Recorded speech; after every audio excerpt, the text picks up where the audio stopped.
Menna Jones dwi a dwi'n brif weithredwraig Antur Waunfawr.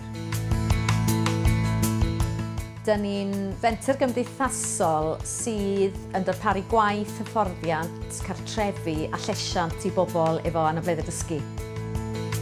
Erbyn hyn mae Antur Waunfawr wedi bod yn gweithredu ers 34 mlynedd a mae gennym ni 160 o bobl heb ac efo anableddau dysgu yn gweithio, derbyn hyfforddiant, yn ei gweithgareddau llesiant ac yn byw yn tai ni. Ers y ddeddf gwasanaeth cymdeithasol iechyd a llesiant, mae'r Antur wedi medru cynnig fwy o gyfleoedd cymdeithasol i unigolion. Mae hyn yn cynnwys fwy o weithgareddau hamddenol iechyd a llesiant sydd yn cynnwys mynd allan i nofio, marchogaeth, a da ni wedi gweld hwn yn cael effaith mawr ar iechyd a lles unigolion.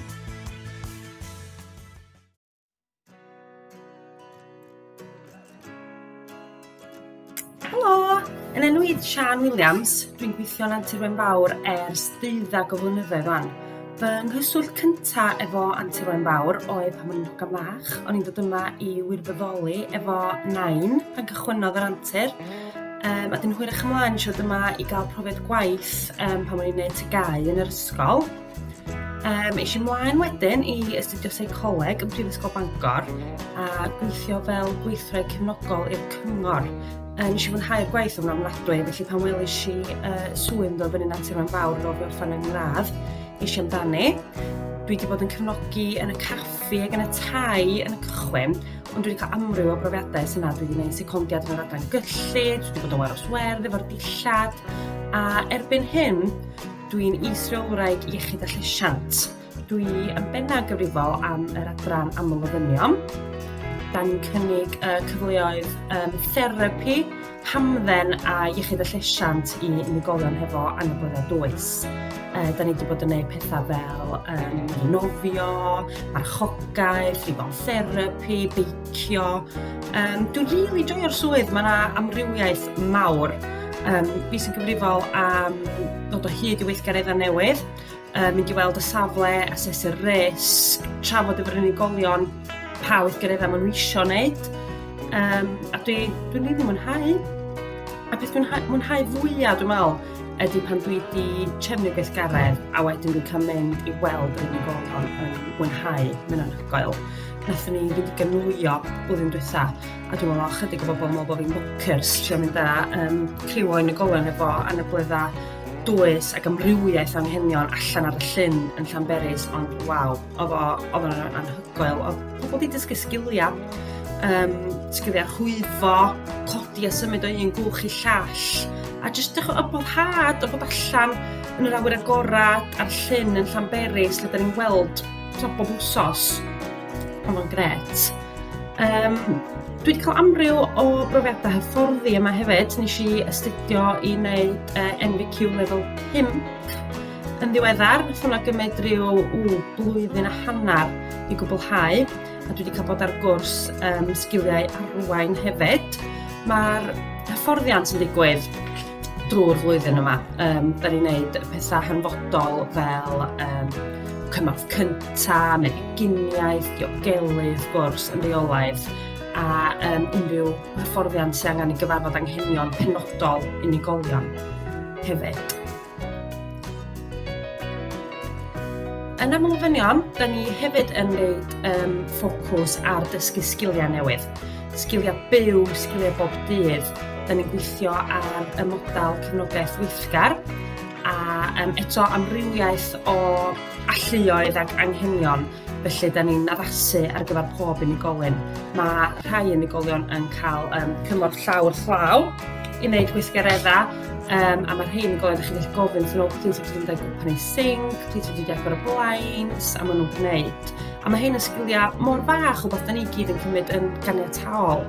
Ond os ydych chi'n meddwl bod chi'n wedi cyrraedd troch i'ch geiniau, 30au, heb ddysgu sydd wedi agor drws neu golon, golchi'ch cwpan, wedyn mae hyn yn rhywbeth mawr yr unigolion da ni'n gefnogi. Dwi rili mwynhau'n waith bob dydd. Diolch.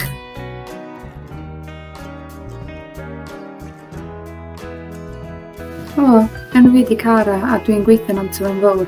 Dwi'n 21 oed a fy swydd i yw chweithraid cefnogol. Dwi'n gweithio mas 4 mlynedd a nes i ddechrau drwy gwirfoddoli yn ystod fy lefel A. Nes i ymlaen wedyn i dderbyn swydd llawn amser fel gweithraid cefnogol a flwyddyn dwytha ges i fy hyrwyddo fyny i uwchweithraig. Dwi'n rhan amlaf yn gweithio yn y swyddfa yn cefnogi'r is-reolwyr iechyd a llesiant drwy greu gweithgareddau, hamddenna a cyfleoedd bywyd i'r unigolion. Dwi wedi cael y cyfle yma gan yr Antur wrth wneud llawer o hyfforddiant gwahanol, cymorth cyntaf, pwfa, safeguarding, lot o amrywiaeth o hyfforddiant dwi wedi derbyn a nes i wneud y cymhwyster lefel 2 mewn MBQ iechyd a gofal cymdeithasol. Dwi'n mynd ymlaen wan i wneud fy lefel 3 fel bod fi'n gallu gweithio yn y rôl uwch. Dwi dal yn cael cyfleoedd i gefnogi weithiau, ond dim yn aml iawn, ond mae'n bleser llwyr cael cefnogi a gweld yr unigolion yn byw eu bywydau i'r eithaf. Y peth da dwi'n weld o'r swydd yw gweld datblygiadau yr unigolion, gweld datblygiadau yn fy hun, cael sgiliau newydd, galluogi fy hun i ddatblygu fy hun hefyd. Cyfrestru efo Social Care Wales wedi bod yn elfen da iawn i fi fy hun ac i'r gwasanaeth. Da ni'n dal i cael hyfforddiant newydd a diddorol a gweld llwyddiant a galluogi'r unigolion hefyd i gael y cyfleoedd y mae nhw angen yn eu bywydau nhw. Dwi wedi cael llawer o brofiadau yma'n Antur wrth gefnogi ac yn y uwch. Dwi'n cael mynd i watsiad cyngherddi, cael mynd i watsiad sioia, dwi'n cael mynd i chwarae pêl-droed, blwyddyn dwytha gathon ni dwrnament pêl-droed rhwng Sir Gwynedd i gyd, lle oedd unigolion o wahanol sefydliadau yn cael dod at ei gilydd i wneud twrnament. Nes i fynd 2 flynedd yn ôl i cwrdd y cledra yn Stesiwn Tren Dinas. Da ni'n gweithio ar sail active support, sef gweld datblygiadau unigolion mewn cama, lle maen nhw'n dechrau, be maen nhw wedi ddysgu, be ath yn dda a be sydd yn golla erbyn tro nesaf.